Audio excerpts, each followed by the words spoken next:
Hello remote learners, quick video on how to navigate through Big Ideas Math in case you missed our class Zoom on Thursday.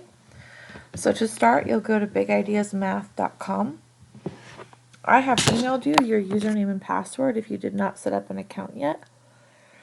So I've typed in the username and password for an example student and I'll tap login. Once logged in, you'll go to assignments. And the assignment from Thursday is listed, lesson 1.1. You'll tap the pencil to enter the assignment. This next screen does take a few moments to load. And looking at the assignment, the first question asks you to determine which operation the word sum represents, and you'll choose the correct answer from a drop-down menu.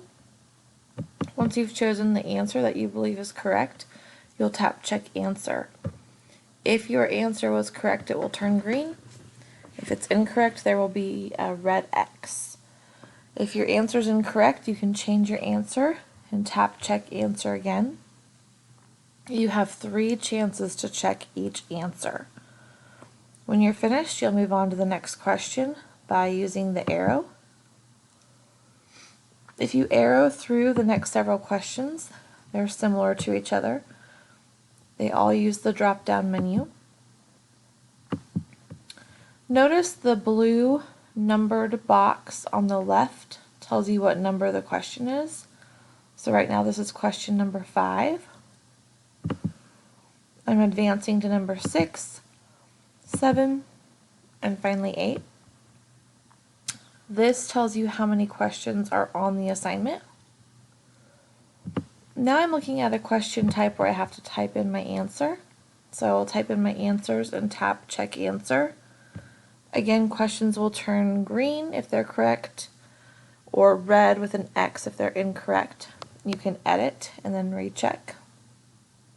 You'll keep navigating through the assignment to complete it, checking your answers as you go. Another way to navigate through the assignment is to tap this grid-like icon and select the question number you want to go to.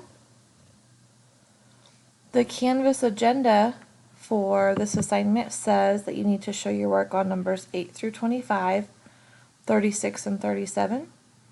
You'll show your work for those questions on a separate sheet of notebook paper, which you will hang on to, and I will tell you in class on Monday what I want you to do with that. I would suggest tapping your name and saving every 10 to 15 minutes as you work. When you're completely finished, you will tap submit and your score will be shown to you. If you have any questions, please email me. Thank you so much.